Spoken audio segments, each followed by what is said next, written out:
Hi, this is Roger Moore, and you're listening to James Bond Radio.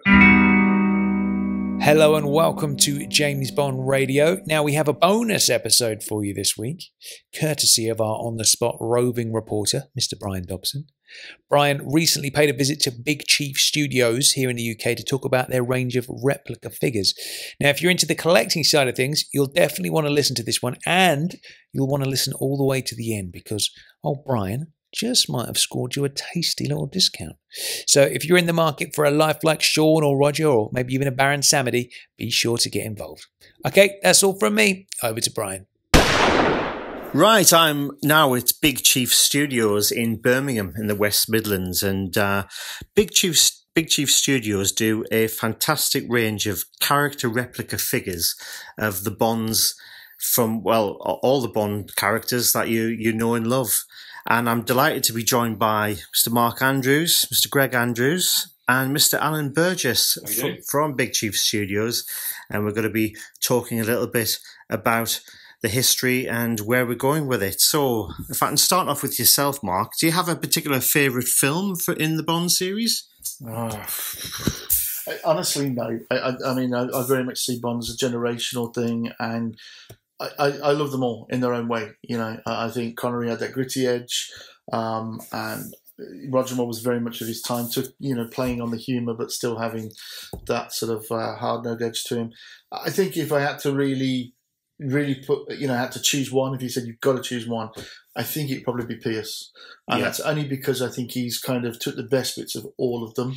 Yeah. Even Daniel Craig, who followed him, and then he made it his own. But I honestly, honestly couldn't choose one. If you said which one, I suppose. All right, saying that, if you forced me to, it would have to be Skyfall. Right. Yeah, it's a cracking film. Not just because it's current, more current, just because it's just so damn good. Yeah, absolutely. But I do, understand the irony of choosing Pierce and then choosing a Daniel Craig. So, but I love them all. I genuinely love them all. Sounds good. Greg, same question. Favorite film, and very, very similar to what Mark said. Really, completely agree with him. But I would probably say my personal favourite is Pierce. Probably because GoldenEye was my first film I actually saw at the cinema. Obviously too young to see Living Daylights. It's rubbing it in now.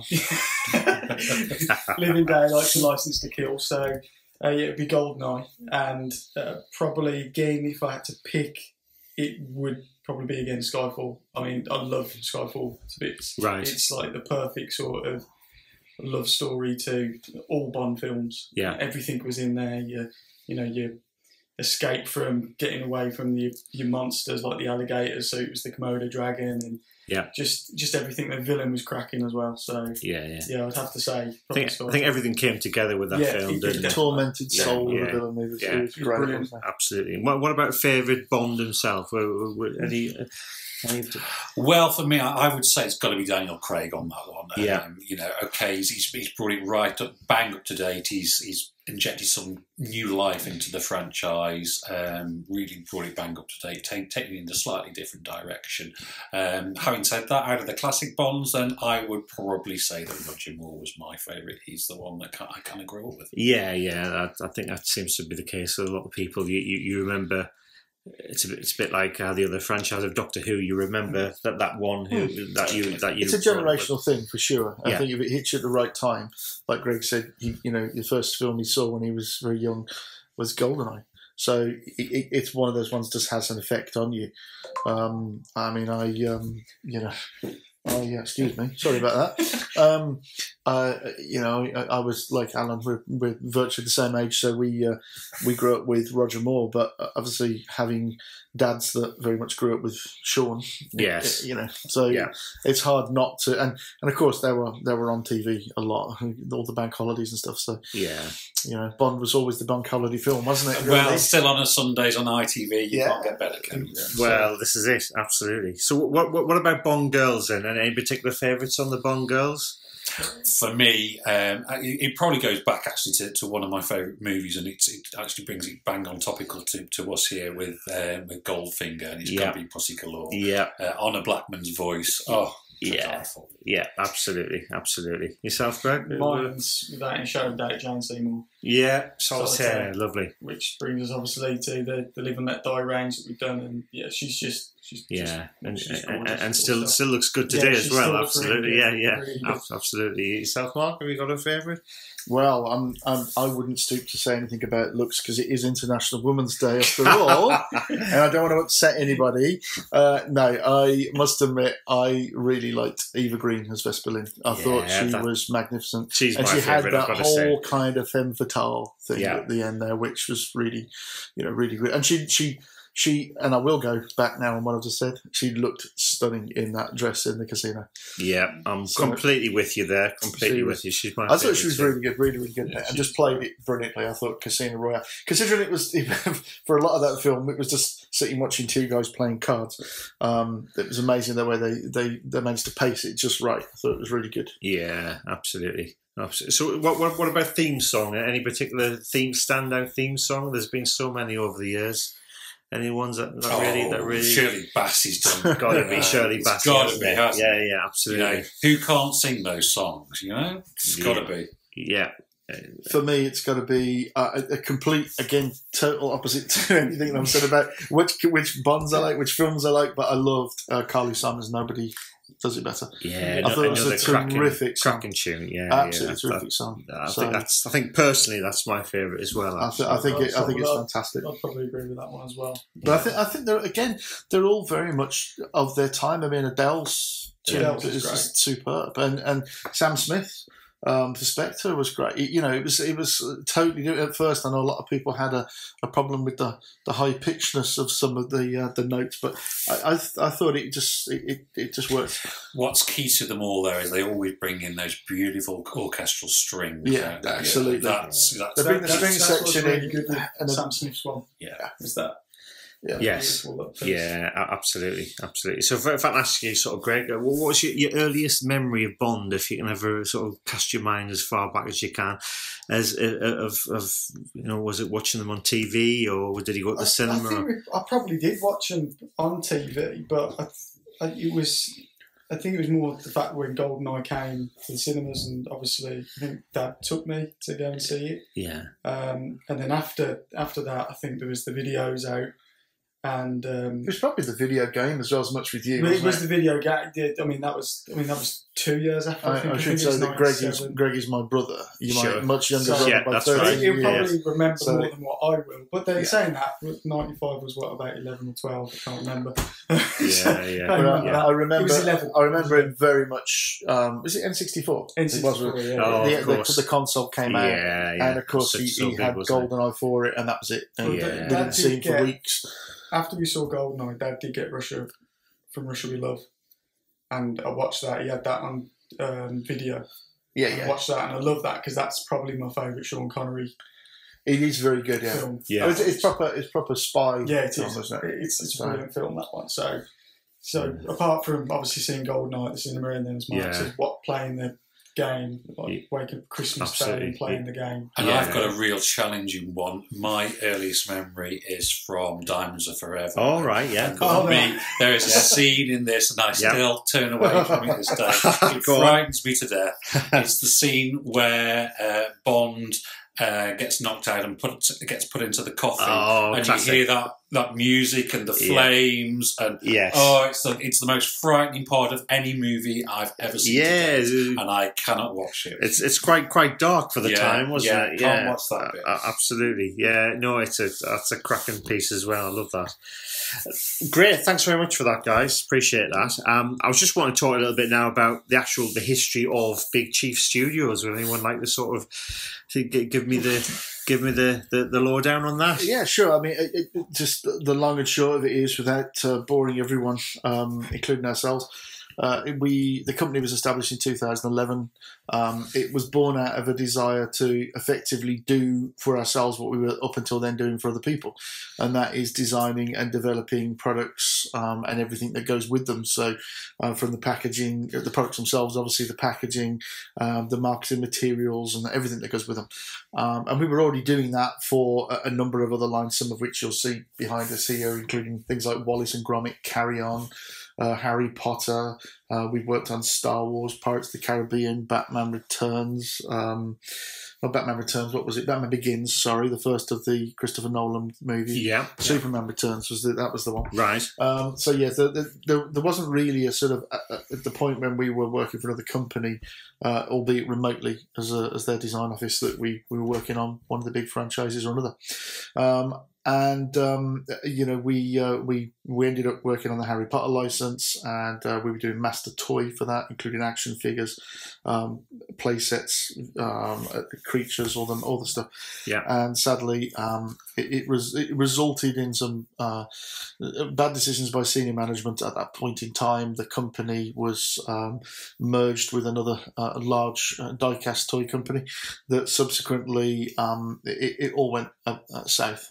And we, along with lots of other people from that business, were made redundant. So it was at that point in time we decided, well, let's have a go at doing this for ourselves, sort of thing. So it was born out of that, and we I partnered up at the time with a sculptor model maker that we'd used for a number of years. Yeah.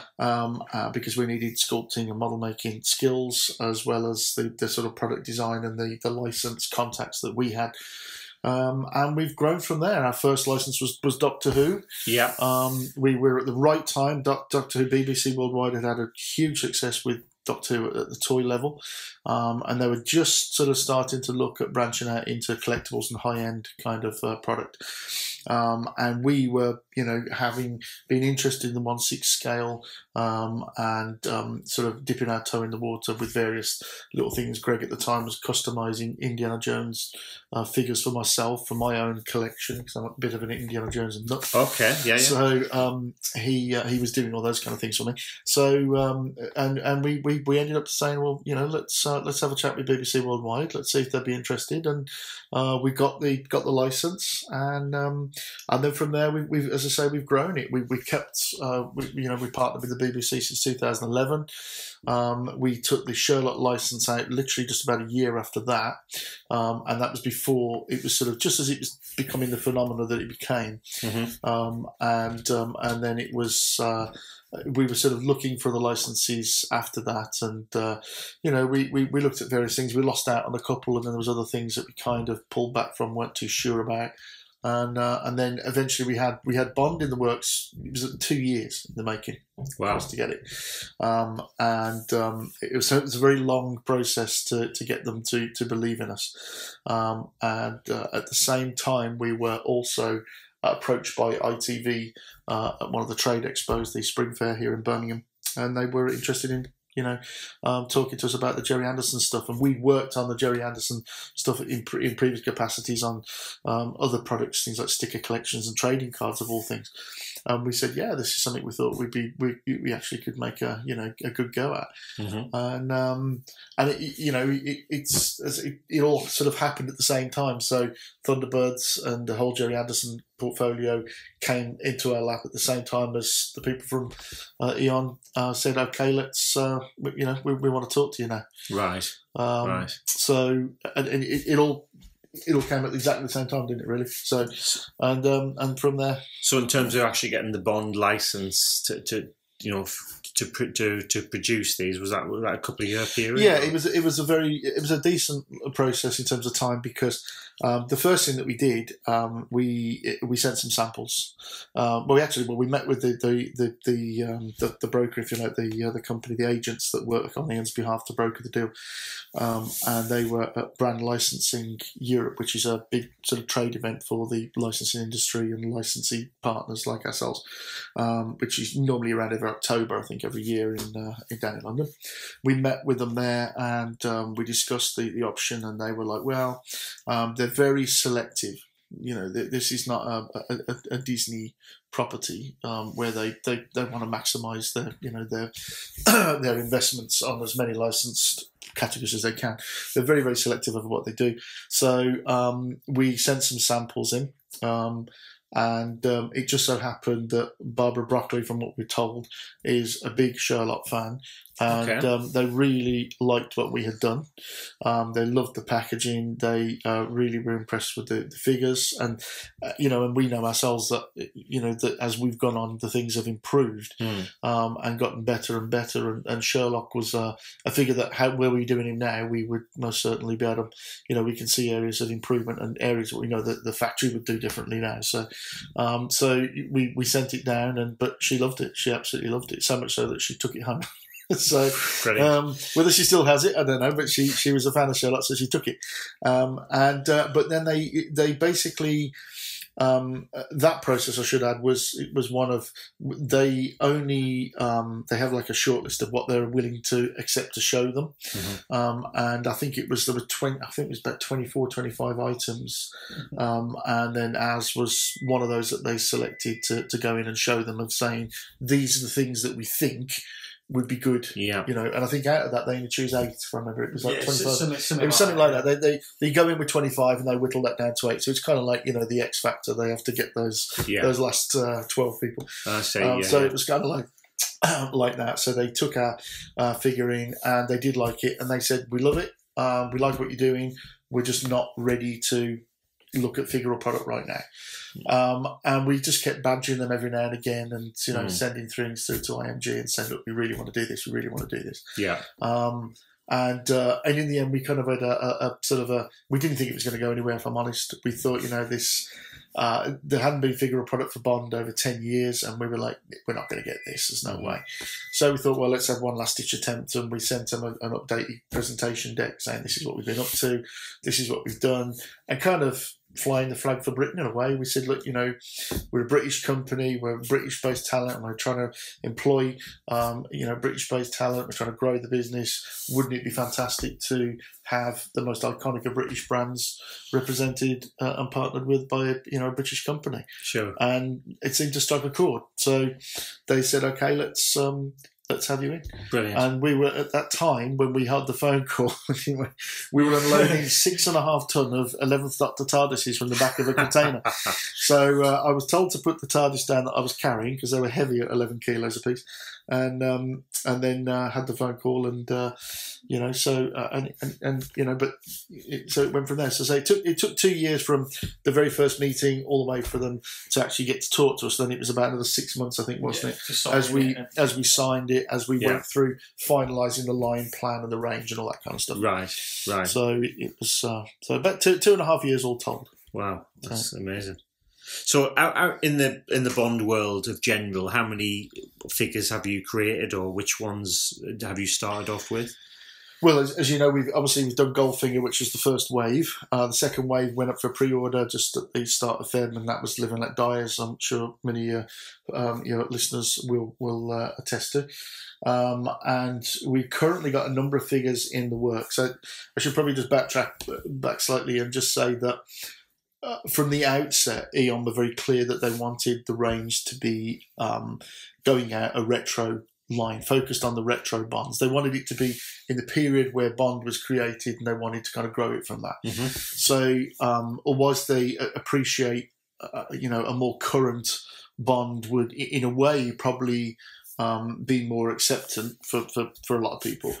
They're a little bit different to other licensors, I should say. They're in so much as whilst they can see a financial benefit to themselves in terms of royalties they might earn off it, they also want to do what's right by the fans and the real diehard fans of Bond, and grow it naturally, kind of thing. So hence we've had this sort of more retro line, and we had to plan it out accordingly as such. And we've got all the films on the license, and very much so we're looking at obviously moving into the more modern Pierce Brosnan, and hopefully Daniel Craig down the line. But initially they want us very much to focus on the retro stuff.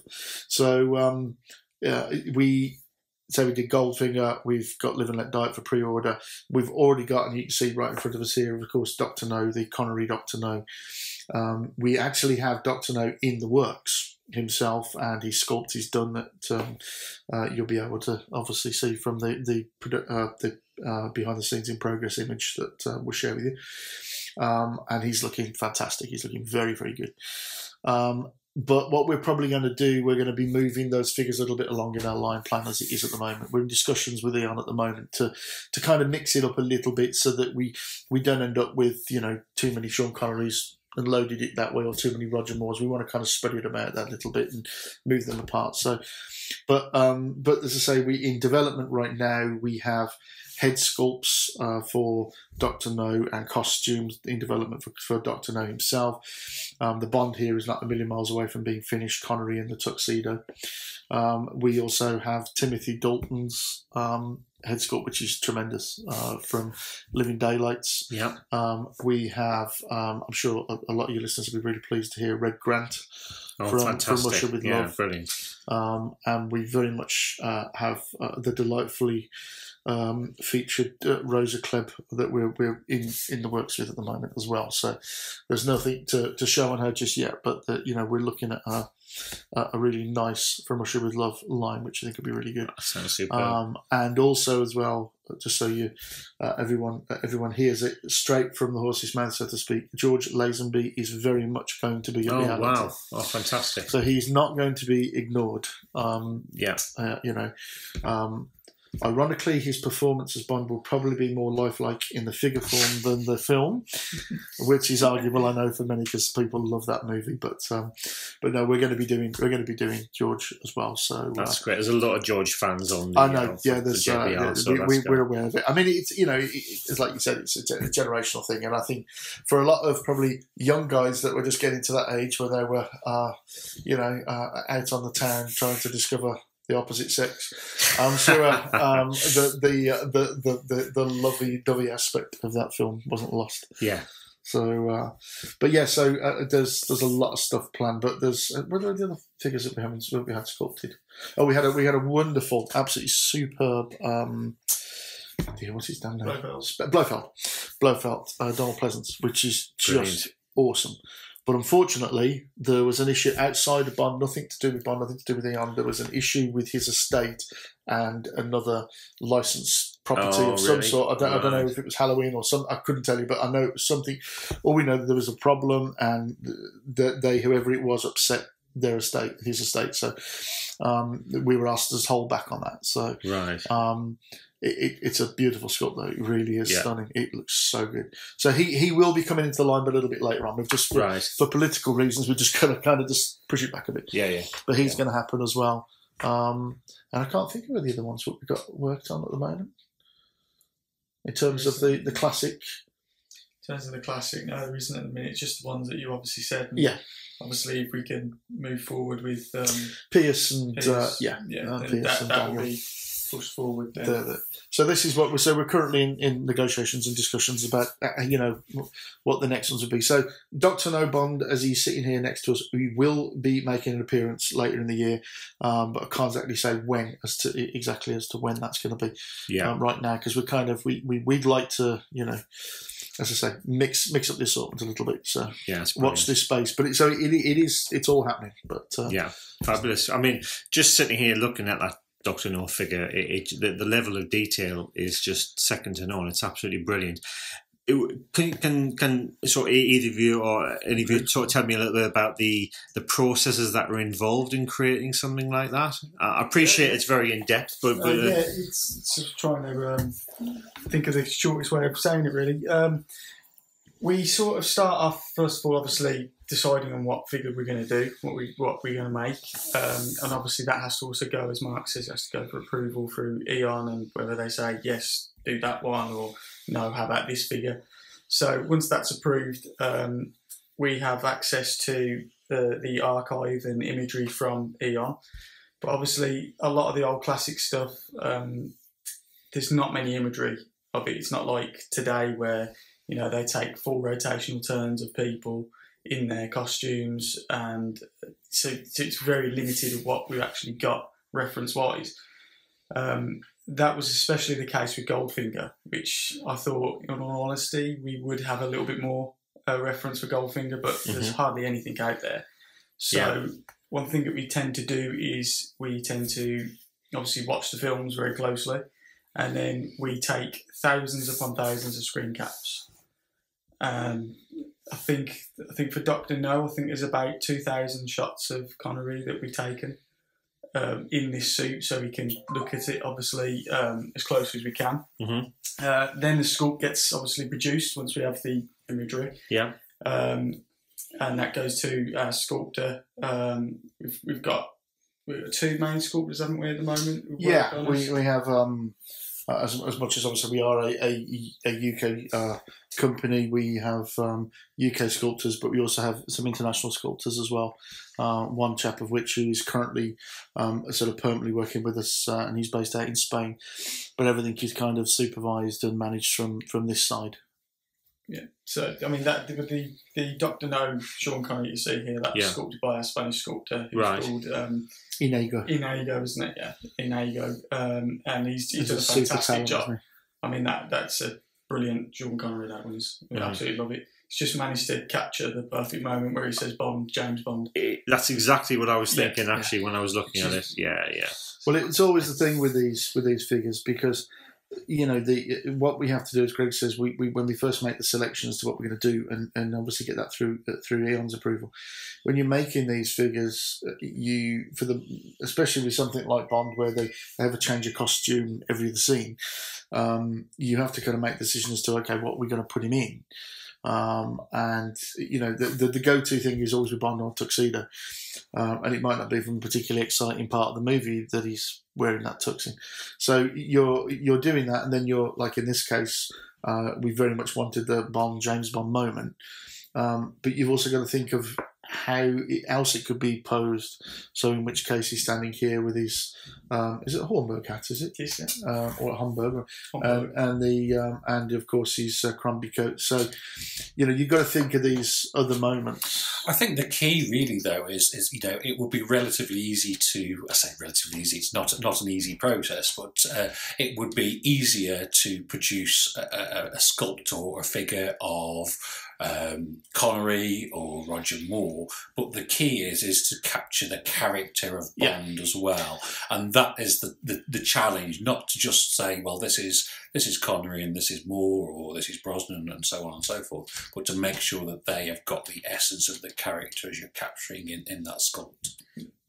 Totally. Yeah, absolutely. Yeah, that's well. There are figures that we've seen ourselves and.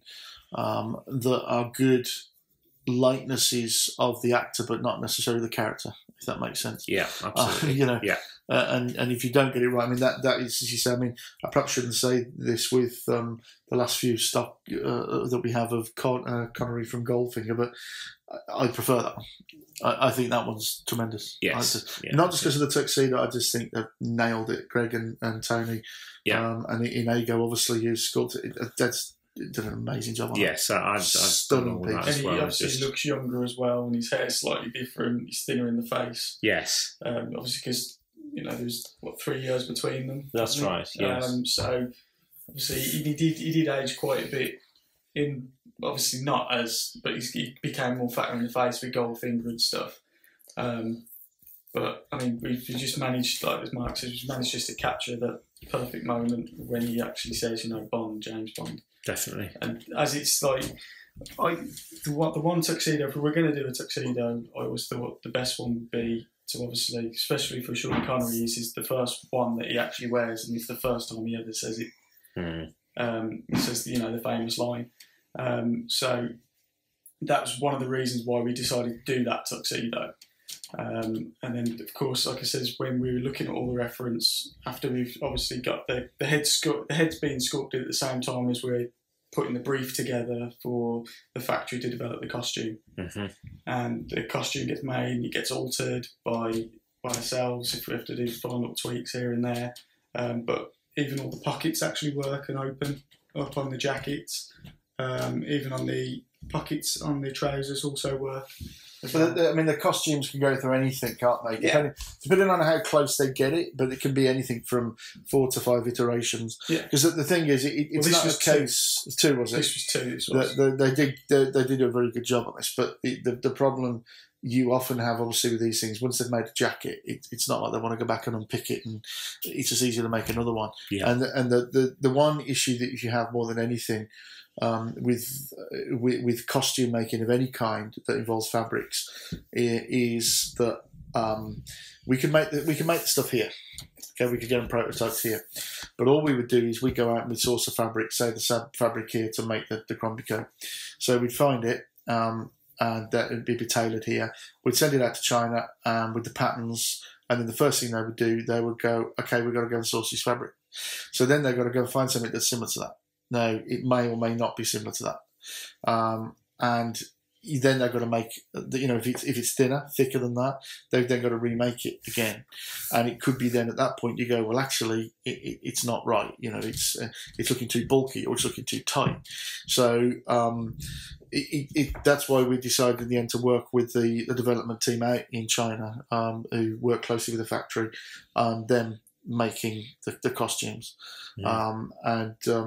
We actually have a couple of really very, very good costume makers that supervise it that have actually done a number of pieces for Hot Toys as well, who are the industry leader at this kind of product. They make fantastic, beautiful product. So we're very lucky to have access to those people that are making a lot of the costumes. So, but there can be any number of iterations, and Greg's there and he's changing things, and he'll be like, no, move that dart over to here, and this is the thing. It's millimeters. You're literally talking 1 millimeter, 2 millimeters, and we've fallen foul of it. We've had issues in the past with the older figures. Where costumes, we get them with the tailor and they look great, and then when you get them back, they look fine, but then the production ones get bigger and things, and it's so it's kind of okay. Well, this is we need to really nail this and get this sorted with the guys out there, because it's a tricky thing. The costumes, a millimeter can. Well, one of the hardest costumes so far to do has been the Live and Let Die Roger Moore. Right. We always knew it would be the case, didn't we? Yeah, turtleneck and a pair of high-waisted trousers. Yes. It's been really, really difficult because the trousers are actually meant to be higher than that. I see. They right. don't look right. So we had to try and do it eyably right, so bring them down a little bit more. Okay. Because the trousers are extremely high. Right. But when we did them accurate, it just looked ridiculous. It didn't look right. Dungarees, didn't it? Yeah, it didn't look right. At all. And the fact that it doesn't have side pockets in the trousers doesn't help. Right. It doesn't look, you don't have the sort of natural expansive material, if you like. I see. You only have pockets at the back. That's all he has. I'm quite looking forward to seeing the Diamonds Are Forever white jacket and pink tie come on, when that comes out. But as long as we don't do that coffin scene. It's going to come with an exclusive copy for you. But I think the other thing that's important though are the accessories, and if you look at our Goldfinger Bond with Connery there, the shoes themselves, in the heel of the shoe, it actually slides back so that you can put the little. That's fantastic. That's absolutely. And this tracking device is just minuscule, but we include that. We even include you get a couple so in case you lose it because it's so tiny. So the accessories really enhance not only the figure but the costume as well. Definitely, so it's that whole attention to be able to recreate the scene.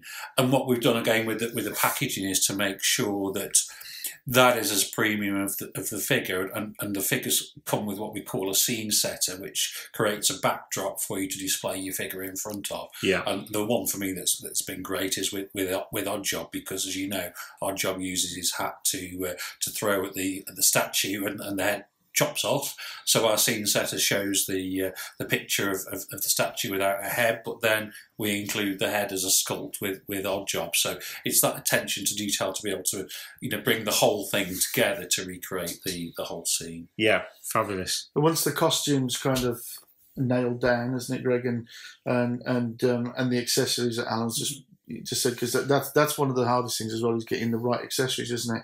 Again, finding imagery of it. It's finding, it's very hard. Do have an archive of props, which is great, but they don't have them all. So there's like, for example, for Dr. No, they've only got the wine bottle. That's it. The champagne bottle.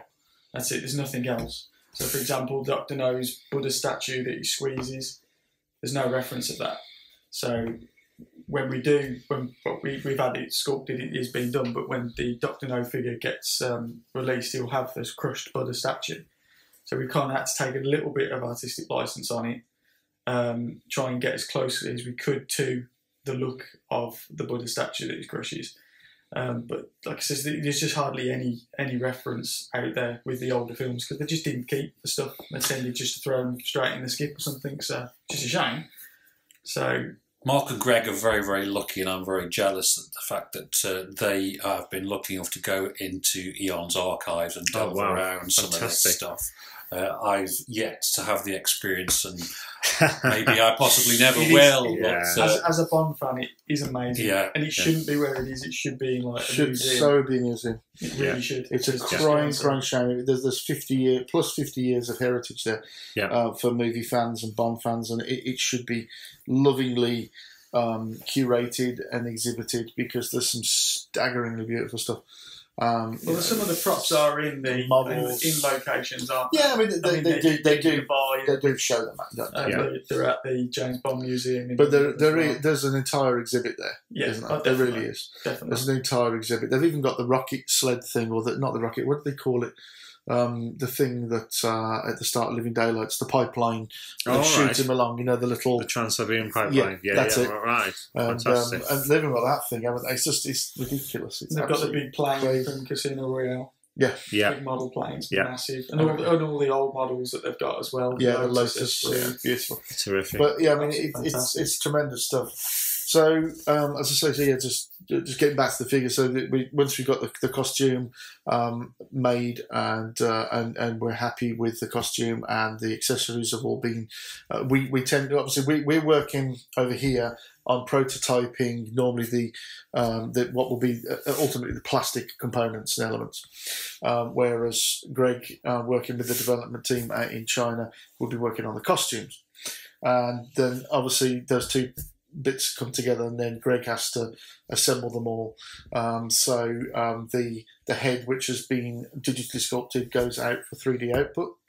And please don't confuse a 3D output of one of these with something you have done to put on top of a wedding cake. It's a very, very different thing. I suppose in the process is the same, but the machine it's on is hundreds of thousands as opposed to having something done in Asda. And consequently the level of detail is phenomenal. Yeah. So the heads when they come back are literally the way that they come off of a 3D printer bed have got risers and things and connecting points that have to be cleaned off, and we've got a very good guy that does the outputs who works very well on trying to put those connection points on the most in areas where there's going to be hidden, so you don't have to do too much cleanup. Yeah. But we've seen it before where people have literally put these connectors on hair. So, oh God, now you've got to go back and do all that, or skin texture. So we get lovely output. Then those, once they're cleaned up, are moulded and cast out in resin. Then those go for painting. So the heads, obviously, and the accessories will all be out in resin, and then they get painted. For the prototype, the costume comes here, and if there's any tweaks and changes that have to be made, I think, for example, you made quite a number of changes to the undersuit, the padded undersuit that Roger Moore's wearing, didn't you? Yes. Really had to take chunks out. He basically did what I could do with some good liposuction, but with a scalpel. So Greg did. We did it with the first Goldfinger. He did it with the first Goldfinger, exactly. He was a little bit too. You can see there too fat.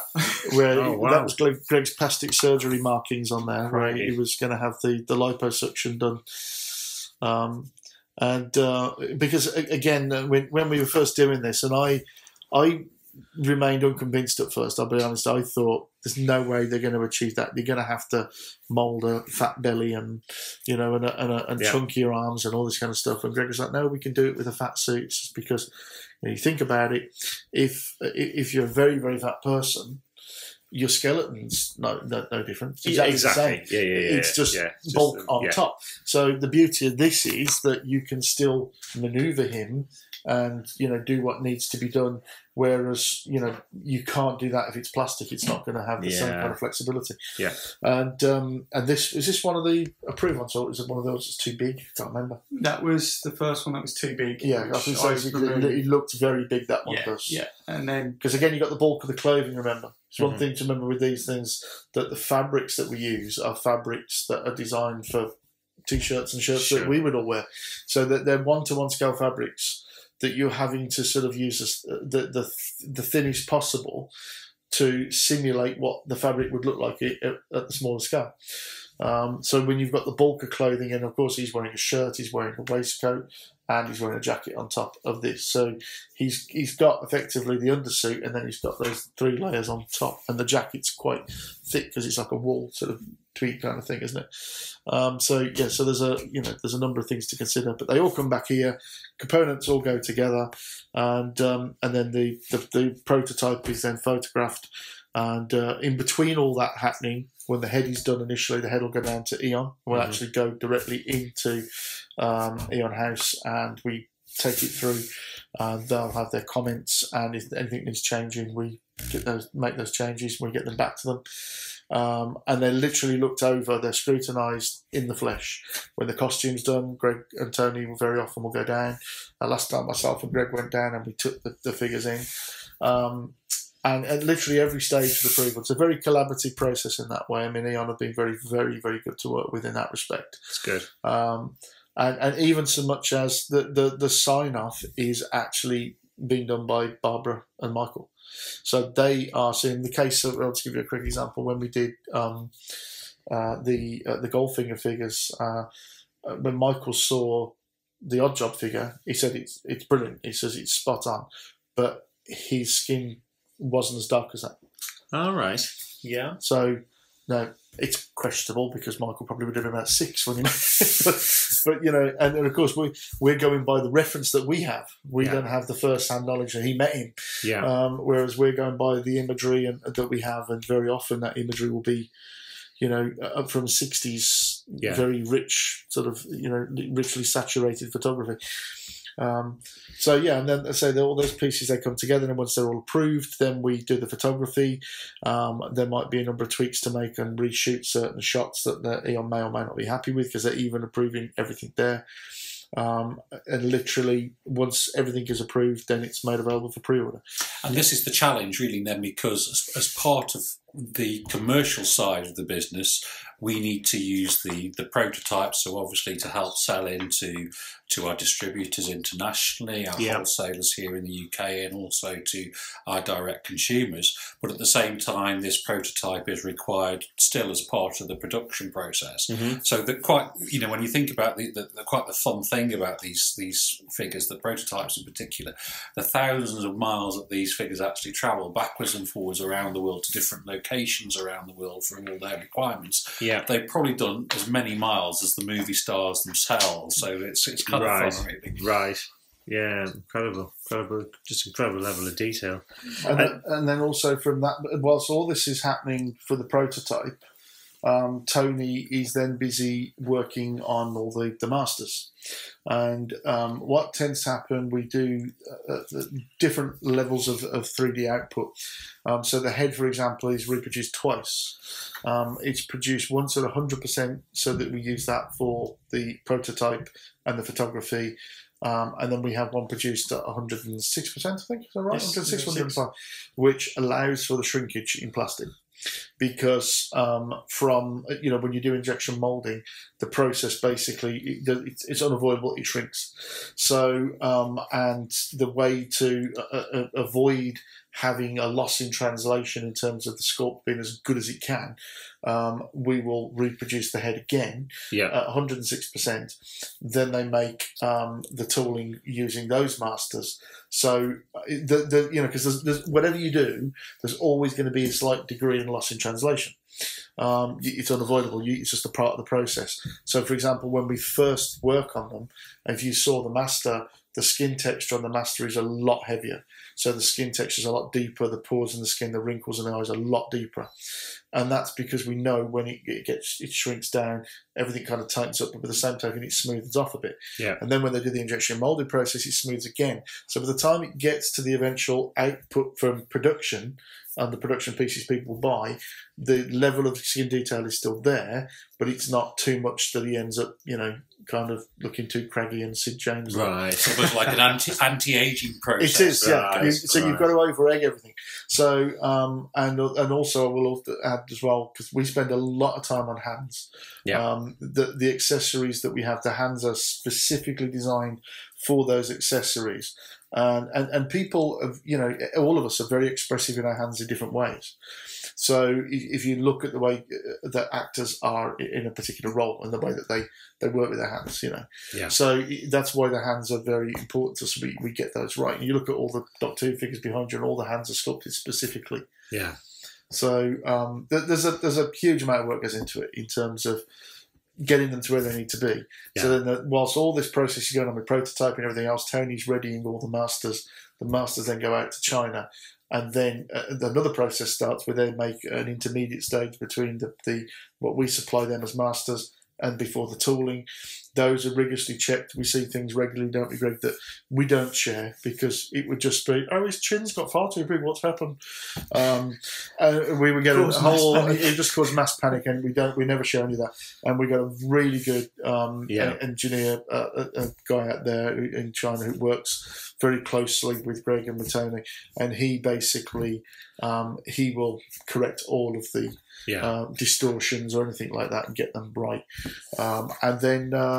And then from there, they then will start making the tooling, and that's a 2-month process, isn't it? Yeah. For them to test it and make sure the shots are coming out correct. Yeah. But I think one of the things lengthy time. Yeah, to really sort of point out here is the fact that all these finished products, the costumery is still all hand stitched. Absolutely. The faces, portraits are all hand painted. So the talent that is out in the factories that we use is absolutely phenomenal. And considering that a lot of the people that are working on these products may never have even seen the movies, they may not be so familiar with the brands, to be able to reproduce them the way that they do is a real testament to the skills that they have. Yeah, absolutely.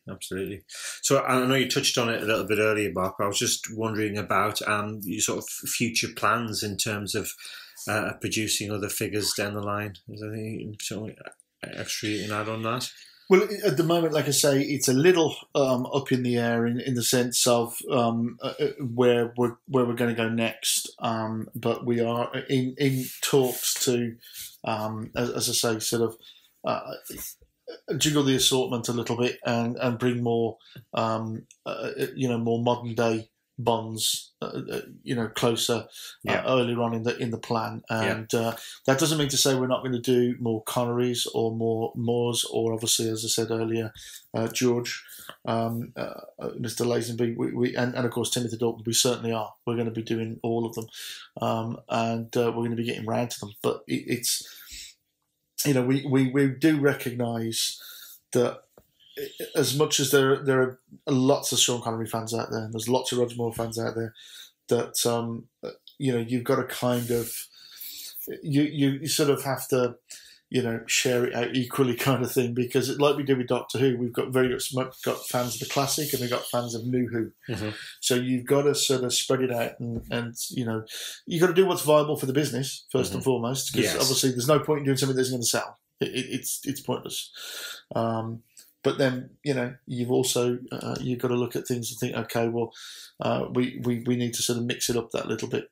But like I say, we very much are in a number of things in the works at the moment, including Timothy Dalton from Living Daylights, Dr. No, obviously as Dr. No himself, Red Grant, and then we've sort of got the starting processes on the newer Bonds, including Pierce and obviously Timothy as well. So we're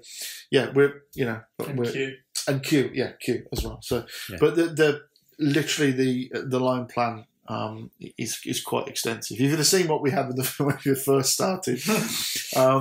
Yeah, there's all sorts on there, but yeah, we very much want to do.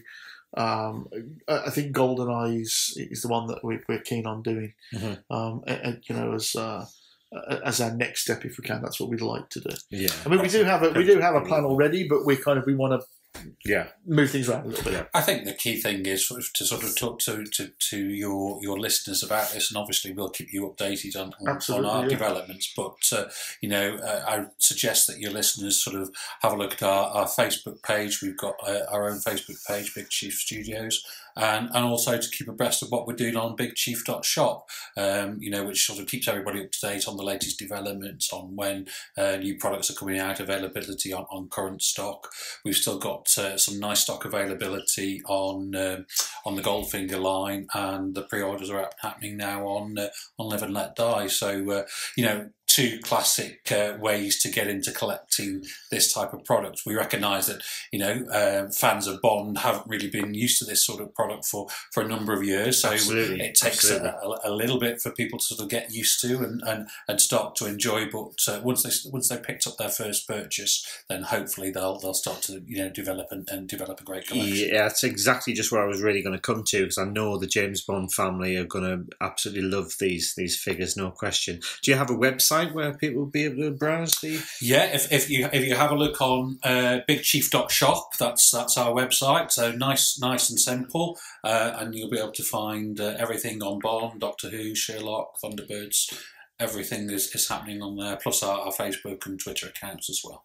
That's fantastic. It might just be worth just pointing out as well, because you know, we do recognise that the price point on these is very much in you know, the higher end of the market, and that's why we have payment plan options, because these things, they go up for pre-order. The model is they go up for pre-order, and then several months later, obviously the items are released, and you know, and these processes can sometimes and very often, unfortunately, get drawn out a little bit through things that haven't gone quite right in manufacturing. You need to address those, because the last thing any of us want is to put out products, you know, that have got, you know, issues with and problems.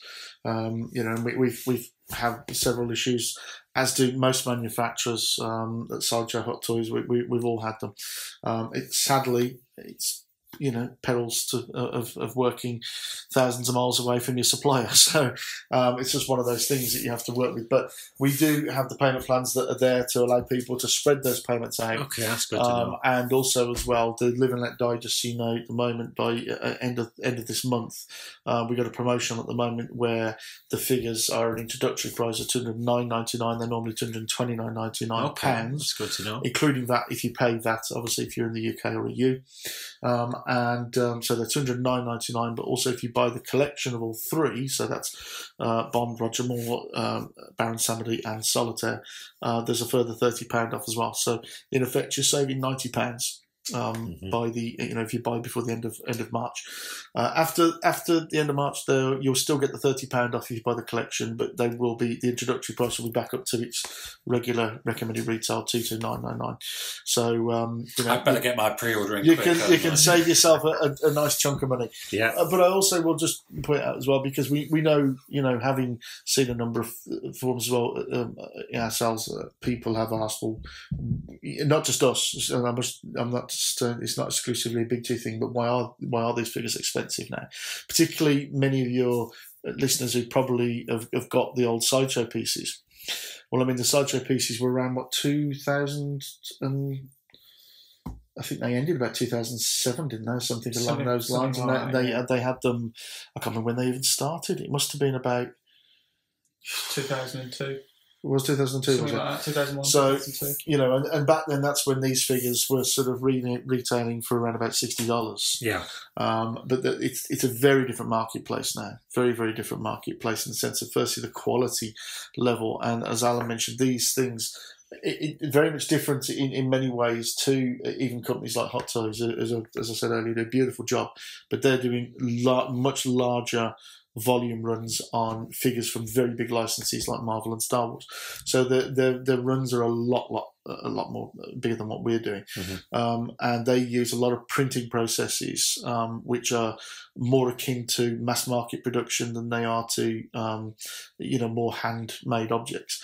Our figures are hand painted and hand assembled, hand stitched, and so it is very much a hand operation. And in China, anyone that's dealt with, if any of your listeners have got any experience of dealing with manufacturing in China, you pay by operation. So each operation you do is what you get charged for. So there's a lot of work that goes into them, and also, as I say, these are genuine limited editions. Once we've sold out of them, we move on and we'll do another figure. These are retired, and we move on to the next one. We're not in the business of reissuing figures. Recently, for example, we'd sold out of our initial batch quantity of our 10th Doctor, and we just brought in the last remaining amount of that stock now because we'd sold out of him, and we'd done it in batches. And we'd done it deliberately because our Rose figure, with which he accompanies, we knew that was going to be out later, and so we brought that second batch in, sort of timed with her, because obviously the pair go together, so it kind of makes sense. And the same with these guys. What we're doing was once they've sold out. So we've bought in an initial batch of Goldfinger, and we're hoping that looking at the sales as they're going at the moment, that we'll potentially do a smaller batch maybe later on. But we've got lots and lots of things in process at the moment in terms of Bond and other lines as well. That's brilliant. That's really, I think really the good. the key thing here to say is, and we can't guarantee by any means, but we have seen the second-hand market for our products really, really buoyant and booming, and we've seen our figures go for 3-4 times the original recommended retail price.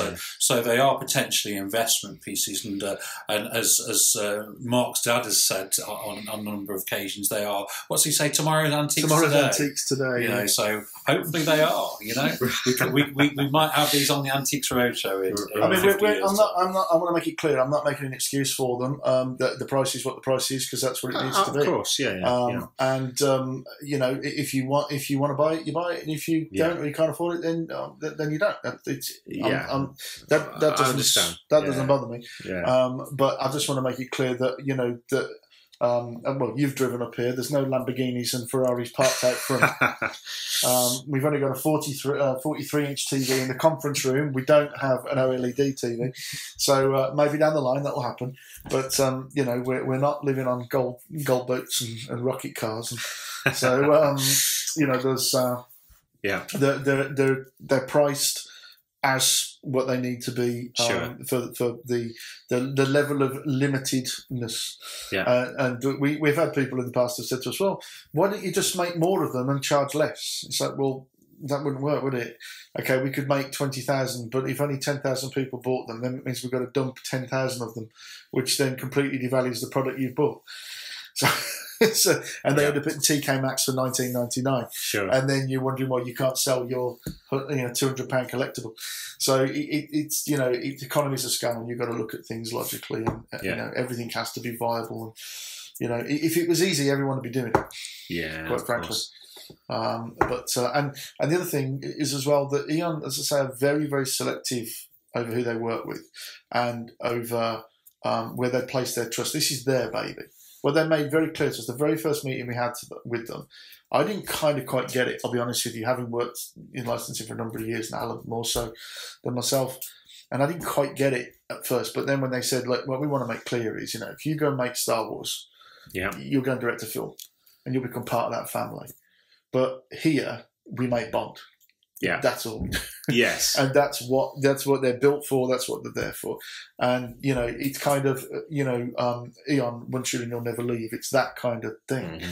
And it was at that point, it was sort of like a light bulb moment. It's like, yeah, I get it. This really is their baby. And they are fastidious about it. Yes. And sometimes it can be a bit frustrating, I'll be honest, because you think, oh, God, we could do this. But then you have to look at it and you see why they do what they do. And you understand it, because they, they've been doing it for 50 odd years, haven't they? They know what they're doing. Well, that's right. So, absolutely. There's a reason why they haven't sold it to everyone under the, because it wouldn't be the same. It wouldn't be the same thing at all. Definitely not. And no, we don't know if the next Bond is going to be female or of colour, and we don't know what the story is to the next James Bond film either. So, just in case you're going to ask any of that, we genuinely don't know any of it. No, so, I wasn't going to go down the route. Well, we wouldn't know anyway. We wouldn't know anything. I mean, our tracking devices that we put in our products are good, but they're not that. That's been absolutely fascinating. I've really thoroughly enjoyed that. There's just so much to that. Really, that really is amazing. Has anybody got anything further they want to add? Well, I guess only reiterate really what Alan said. If but we're looking to, we know there are certain areas of our business. You've seen it. We're a small operation. Mm-hmm. We don't have staff just kicking around the floor just with nothing to do. And we could say, you get on with that kind of thing. We're all very much wearing many hats here to make it all work. And we recognise we want to sort of have more of an interaction with our fans, and so with things just as simple as polls, polls on Facebook and social media, things like what costume would you like to see blah blah blah in. So if you've got ideas, keep them coming, sort of thing. It's that kind of thing. Sure. And we welcome though, suggestions and those kind of things are always very, very much welcome. Yeah. Because we need to, we know what we want to see. But that doesn't mean we've got all the answers. It really doesn't. Of course. To me, I mean, you were saying earlier about how do you decide what figure you do, and one of the things that we do have plans for at some point, but we're not talking immediate. So I want to stress that one is Little Nelly. Oh right. And one of the discussions is how do you dress him in it, because.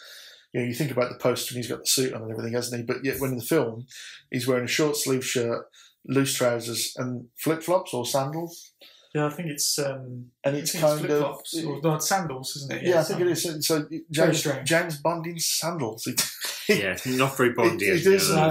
He doesn't kind of, and he's wearing a hard hat with a really awkward-looking camera on top of it. So it's not exactly the most flattering of looks for Mr. Connery. Yeah. And you think, well... Okay, is anyone really going to buy that? So, do you know what I mean? If you bought the helicopter, the gyrocopter, whatever, Little Nelly, if you bought that, then you'd think to yourself, I've got to have the figure, obviously. Yeah. But it's one of those kind of moments you think, are we really going to sell? Yeah. Are we really going to sell that? Yeah. It's not the best look. No. And of course, we have to balance out what we would sell to diehard fans like many of your listeners. Yeah. With casual. Yeah, I understand that. It's very much got to be looked at like that. Yeah. So if say we welcome all suggestions, but if there's some obscure outfit that he wore in, Octopussy, don't hold your breath. It's probably not going to make it. So we're not doing the clown then? No, probably not doing the clown. If he was wearing a sequin skirt and a wig, then it probably won't happen. Yeah. But so you got to look at it logically and think what people are going to buy. And when we do Diamonds Are Forever, I'm running a mile because it's far too Well, I'll be honest with you. Diamonds Are Forever is one of those films where his look wasn't tremendous. It wasn't. He wasn't. There's some strange costume choices in that. There is. One, yeah. And yet, I mean, Bambi and Thumper are quite cool. She actually contacted us, didn't she? She did. Yeah. She wanted us to do a figure of that. And there's and of course, what are they called? I can never remember them. The two assassins. Oh, Whinging Kid. Yeah. Which I think are great. I love them. But ironically, he's the one out of that film that he doesn't look great. He's bigger. He's obviously he's enjoying the spoils of his all his movie career. Good on him. But he doesn't. Probably the best look is when he infiltrates Blofeld's thing when he goes outside climbs up the side of the casino and goes in, doesn't he? Yeah. That's probably the best look for him. When there's the duplicate. It's Blofeld, isn't it? It is Blofeld. It's just the other guy playing, isn't it? Yeah. So. But yeah, it's a funny one. So Diamonds Are Forever is a little bit down on the list at the moment. Much to my relief. Much to my not just because of Alan, but he's just not a great look for him. As Greg says, I think from Russia with Love, he's a great look for him. Yeah, absolutely. I go along with that. And I guess we can say one thing that isn't going to hurt. Yeah, it's going to happen, but we're talking again as to where it's going to be in the line. We don't know yet because. Again, we don't want to do lots of Connerys, and we want to sort of spread it out a bit. But we know the rocket pack or the jet pack, I should say, is a very firm favourite. So that it's going to be at some point making an appearance. So that's fabulous. Which we can't wait to see either. It's fantastic. Yeah. But I would say to your listeners, get involved. Come onto our Facebook page, Big Chief Studios, and give us your feedback and get involved with us. Yeah, absolutely. Well, thanks very much for that, gentlemen. Thoroughly enjoyed that. Thank you. Thank you very much. Great to talk, and I'm sure you'll be hearing from our JBR family very soon. Thanks very much. Thank you. Bye now. Well, it was a privilege to chat to Mark, Alan and Greg at Big Chief Studios, and they all just wanted me to remind you that you're entitled to a £20 deduction for any of the Goldfinger range for a 6-month period only. And you can simply make your purchase at www.bigchiefstudios.co.uk. Simply add the code word BOND20, that's BOND20 in capital letters, and the discount is all yours. And even better, and keep this one to yourselves, this is for JBR family only. Thanks guys, till next time, cheers.